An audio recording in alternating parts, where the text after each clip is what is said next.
After months of speculation about backstage heat with Jade Cargill in WWE, we finally have some answers. As Cargill not only made her return at Elimination Chamber last week, but we also are learning new information about some reported heat between herself and members of the WWE locker room.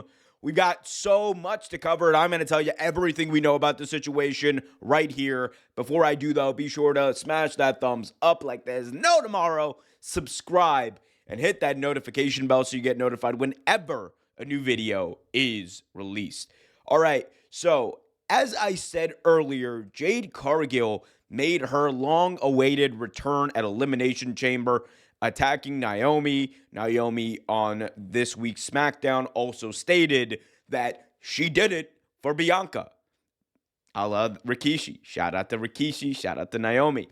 So we have that storyline brewing, but the big question everyone had on their minds as Jade was kind of written off TV a couple of months ago, that big angle of who hit Jade Cargill, why was she off TV? Was it to build up this big angle? Was it to heal up from an injury?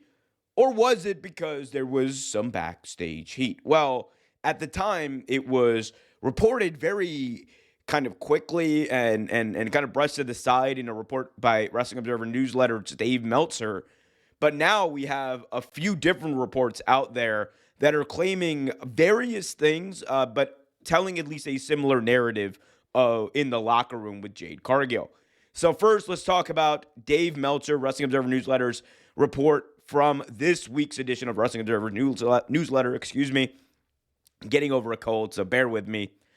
There was a confrontation that took place a few months ago before the Jade Cargill injury involving Cargill and Shayna Baszler.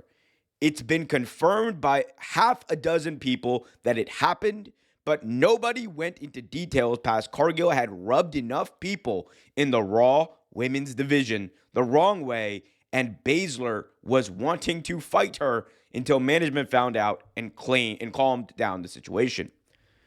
The time frame was when they were doing Baszler and Stark versus Belair and Cargill matches.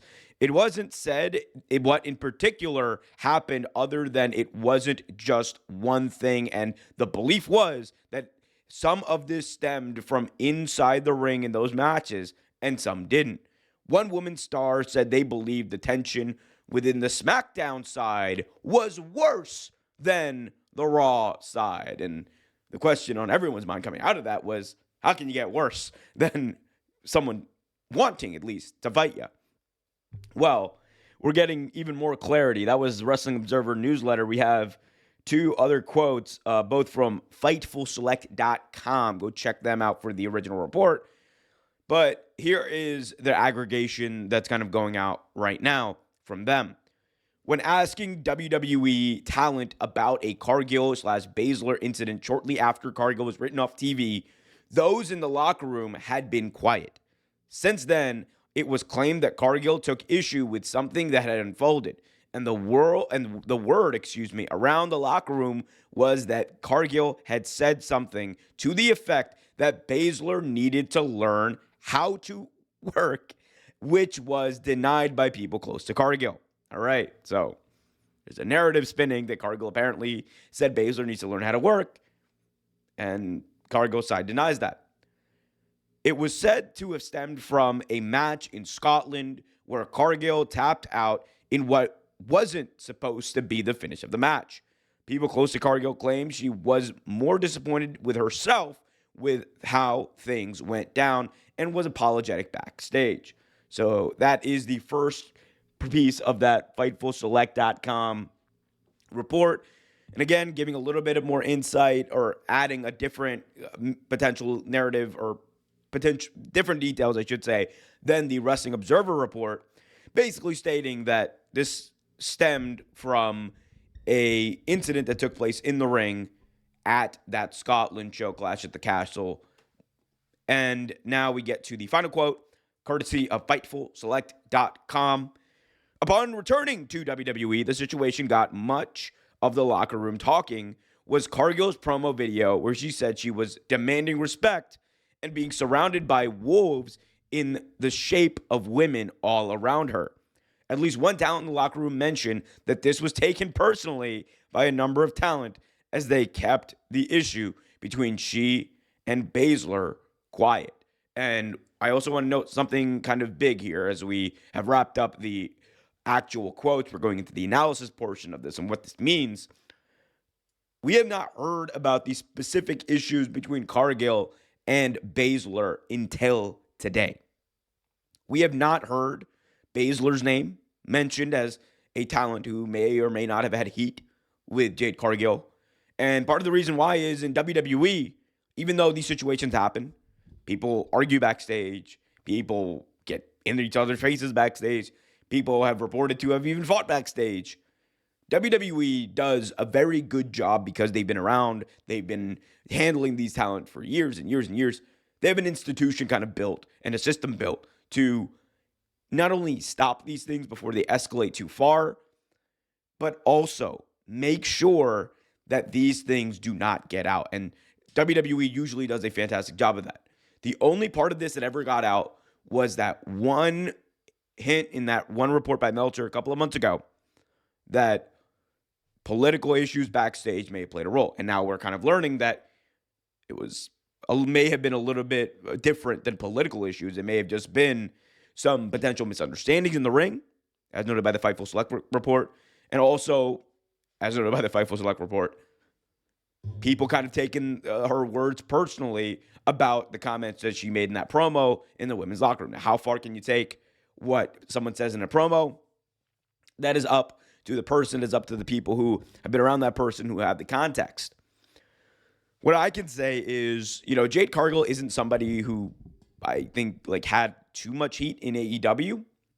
I think there was that one incident, I think, with there was one incident where she hit a wrestler, I believe, a little too hard in a promo. That again, that was more internet rumors, I believe, than anything else. But outside of that one potential rumor, there wasn't really much else that I can even remember about Cargill and her time in AEW where she was a locker room problem or whatever. But here we're hearing that there seems to be a portion, not just Shayna Baszler, but according to these reports, it's painting a story that there are some people who just are not vibing with Jade Cargill. Now, can that change? Obviously, it can. Jade is an amazing talent. Jade, I think, is more. She's proven time and time again that she's more than willing to do business. Look at her in AEW. She had built up this winning streak and built it up 35 wins consecutively to start a career, one of the best streaks we've ever seen. And she did business on the way out. And she did it with a smile on her face. And I think that, that's something you can't take away from Cargill. Obviously, what other people may have experienced in the locker room is their narrative and their story and their perspective, and it's valid. But, I think it's painting a picture that there's a little bit more to this than meets the eye. What does it mean? I don't think that Jade Cargill is going to get cut anytime soon. I don't think there's going to be any CM Punk situation, backstage fights. Hopefully not. Excuse me. But I do think that now that this report is even out there, I think WWE, you could see them go even an extra mile to try to nip this in the bud and squash it. I wouldn't even be surprised if they put Jade Cargill and Shayna Baszler in the ring and have that as a way to squash whatever residual beef may be there. But we'll see, guys. Let me know in the comments section what you guys thought about this. I thought it was a very interesting report. I want to hear from you. Want to hear your thoughts. What do you think about this? Is it something? Is it nothing? Is it everything? Let me know. Also, be sure to leave a thumbs up, subscribe, hit that notification bell, pray for my voice as it is going, gone. And also, be happy, be healthy, and as always, keep it real.